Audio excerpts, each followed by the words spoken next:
up guys, Mari and Jerome here from the Bonsai Supply, and in today's video of Coffee with Mari and Jerome, we have a special guest, a fellow content creator with a great TikTok. Let's go ahead and meet him.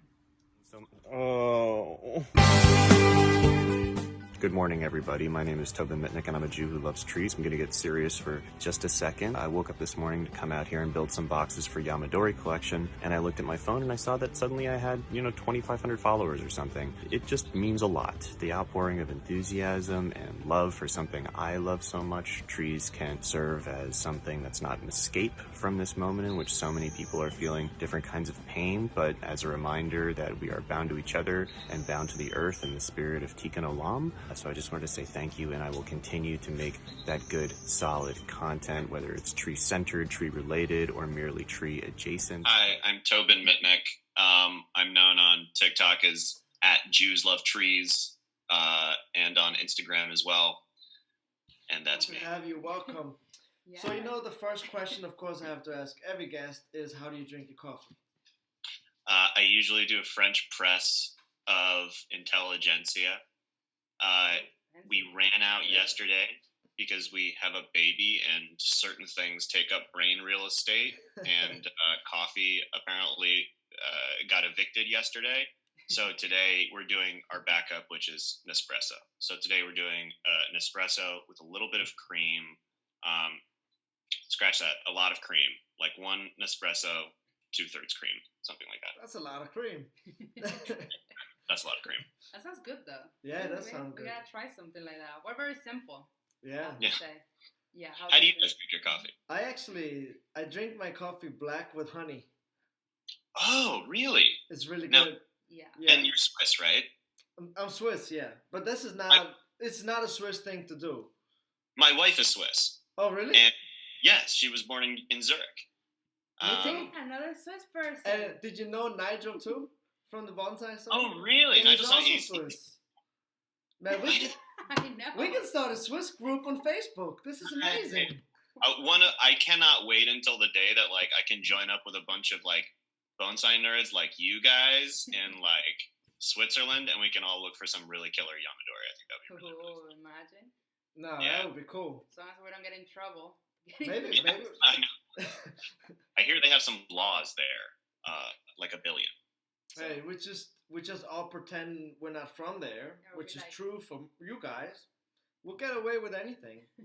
We're so they're Americans. Do you know what they've gone through in the past 4 years? Just let them have this one. I think Exactly. We need All right. this. So I know you were telling us you got into bonsai a year ago.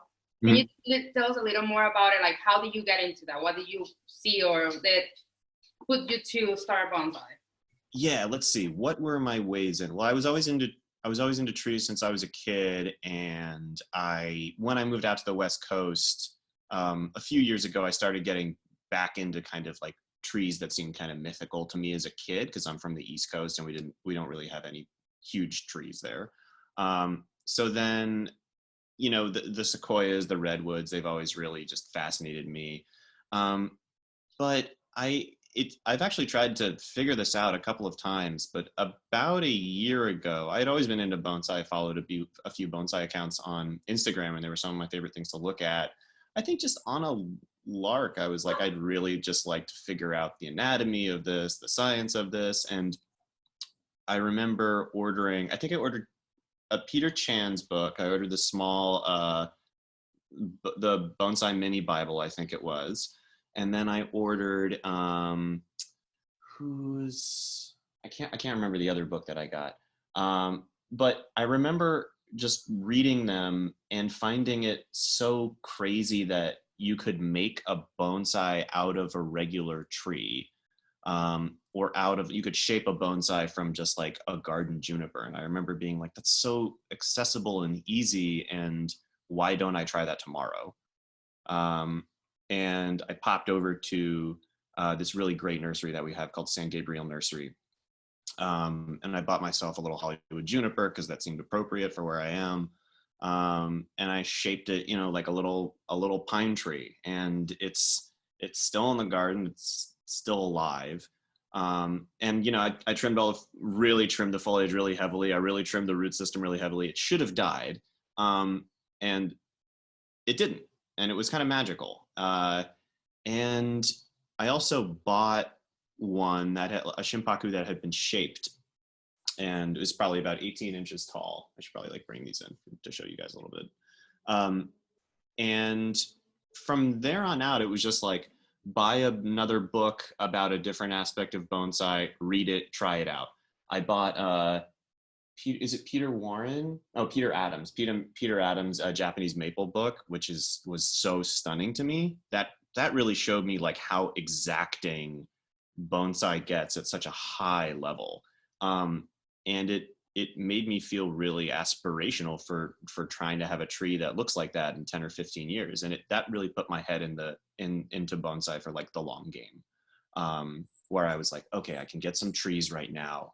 I can treat them right. I can try to obey the rules that I've broken so far by going back and learning them and putting these things away for the future.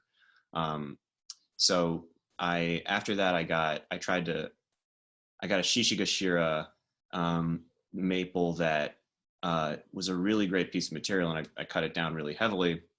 And now it's just a trunk, but it's got some nice twigs coming off of it, and I think it'll be really fantastic in 6 or 7 years. But I learned patience in that critical month between like March, April, May, when I had pretty much nothing else to do. I'm an out of work actor, and yeah, and ever since then it's just been nonstop reading, nonstop buying material or shaping material or sharing it with people, and it's exciting. Now, I noticed that you have a lot of conifers in your collection. Would you say that those are like your favorite species, go-to species, or do you have a favorite species? It's weird being in Los Angeles because we have the year-round seasonality and the warmth, but we don't have as much of the coolness or the moisture to support any of these alpine species that I would love to work with. Of course, I would love to work with a ponderosa. I would love to work with mountain hemlock or something like that, but I can't, and it's a bummer. But I can work with a redwood if I keep it in the moistest corner of my garden, and I make sure it is watered. So I found this 8-foot tree that was like buried in the back. This 8-foot Sequoia sempervirens is buried in the back of this nursery I really like called Hashimoto Nursery, and it was clearly there for like 15 years. Like it's in a 15-gallon jug, and I mean a pot, and the bottom rung, like the bottom holes of the pot, you can see like thick woody roots going around there. So the full root system is like this thick. I don't know how long it's going to take to like actually trim that thing down, but I top chopped it so it's about 4.5 feet, and it responds insanely well. And I love the redwoods. They're my favorite species. I hope I can keep that thing alive and shape it over 5 or 10 years. It'll be a big project, but I think it'll be really rewarding if it works out. I saw some video. Are you into, Jerome, you're into bigger trees, and Mario, you're into smaller trees? You're in like Shohin? Yeah, I love Shohin. It's obviously easier to move around, which is the big plus. Every time, when we used to live in Florida, every time a hurricane will gonna come, we'll have to move the trees inside or protect them. That was so much work. And now that we're in Georgia, now we have to move the trees inside for the winter time, and that's a lot of work too. I think there's nothing as impressive as a really large developed tree. I know. Yes, this is a very like prototypical masculine thing for us. Yeah, man. I love thick trunks. Like, yeah, big pads. Like, yeah. Exactly. But it's true. Like, I feel that way, and everything, right? Whiskey and cigar while you trim on your trees.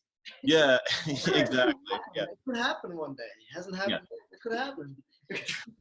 Possibility from a tree. What has bonsai become? But then on the flip side, though, there's also nothing as impressive as a really, really developed Shohin. I know. You can hold in one hand like this, and you're just like, damn, how's this possible? Right? I don't understand it. And I always enjoy reading about how, like, in Japan, where it's obviously so specialized and more integrated into the culture, like there are shohin people and there are bigger bonsai people. Yeah. And bonsai people talk about shohin people like a completely different kind of person. And I'm just so curious to learn more about that. I mean, I would say it's easier to work in a bigger tree than in a smaller one. You have to be very careful and detail, and like some people actually use these little scissors, like, And the little tweezers and stuff. yeah, and the wires have to be so much But thinner, and like it's harder. I would say shohin is harder too, because you can hold it in one hand, and with one look you can see everything on the tree. Yeah. So like on a larger tree you can get away with a lot. You can hide stuff. Yeah, for sure. Yes. Yeah. Oh no, this was a stylistic choice. Yeah. Absolutely. No, this is intentional. This is intentional. That shari, intentional. But also maintaining a shohin is really difficult over a long period of time. No, that I maybe that's why I just haven't started it yet. It seems so intimidating in its small scale. Like, you know, everybody tells me that when you're young and you get into bonsai, you go really big, and the older you get, the smaller your trees become. That's what people say. So I don't know. That's not just because of the arthritis. That's because you're more That too. That too, yes. So I guess what we're trying to say is that you're an old person. You're an old soul. No, old soul, Jerome. Not an old. Old soul. I didn't say person. Exactly. I said person. I meant old soul. It's the accent. I'm trying to decide who is Abbott and who is Costello. I think that Mari's the straight man, and you're the Costello in this really. Do you guys know Abbott and Costello? No. What did you say, Adam and Costello? Abbott and Costello are a comedic team, kind of like the original like straight man, goofy man comedic team from like the 1940s. They think they started in like vaudeville. That sounds like a compliment. So thanks. Thank you. What I'm saying is you guys are skilled in your dynamic, in your comedic. Hold on, I'm looking it up, huh? This might take a while. Oh, okay. I think I've seen them before. Okay. I'm gonna check it out. And the next question is, what is your favorite style? Style in general? You have one that you like the most. I'm really partial. I mean, you know how you get super into a species like for a week, and you're just so into whatever style blends with that species for a week, and then it completely changes the next week. And for some reason now you hate the species that you hated last week, either because you couldn't do something or whatever, it's not in season. But right now I'm really into cascading, especially with the true cedars. I have which one is that? Cedrus Atlantica. Yeah, I have a Cedrus Atlantica that I kind of like top chopped before I knew what was possible, and now I just like regret it because they're so flexible. And I think the idea, especially on some like cascading hemlocks, of making pads when things are below the pot line aesthetically is just really beautiful. I have no idea what exactly fascinates me about it, but some of these, like some of the the pictures in the Dan Robinson book, I'm like obsessed with. So, some of them are like semi-cascade, but I don't know. I just love it. So you can put me down for cascade or semi-cascade, I would say, right now. Right now. So do you have any advice for someone who would want to start bonsai? I think it's like, I'm really thrilled at like how my journey has progressed. And I think it's because I failed so much on my own without knowing a lot of the rules at first. And without kind of, I would say, don't put limits on yourself by saying, okay, I have to go really slow with this one plan. Just kind of mess around and find the fun in it first. And you can always go back and correct your mistakes once you learn kind of like, oh, this can't cross this, or, oh, I shouldn't work on the root system now, or, oh, I might be overwatering. It's more fun to figure out why something failed in some ways or why something isn't doing well than it is to be bound by all of the rules at first. So just experiment and have fun. If you don't start from that place, like, what's your bonsai experience going to be like in 5 years? Right. Thank you for joining us this morning, afternoon, and thank you for wearing pants, by the way. We appreciate it. Well, maybe I changed during the interview. You never know. No. Yeah, absolutely. And, yeah, well, we'll keep in touch, and we'll keep doing your awesome videos. They're also funny and enjoyable to watch, entertaining, and we hope to talk to you another time. Sounds good. It was really nice to chat with you guys this morning. You too. Thank you so much. Have a good day. Bye. Well, that was fun to getting to know Tobin, and we hope his journey inspired you. If you are thinking about starting a bonsai, or if you're already in the journey, share your journey with us. Join TikTok, and we'll see you around. Yes, and if there's anybody else that you guys want to see us interview, please comment below. Make sure to subscribe to our channel, smash that like button, and we'll catch you guys next time.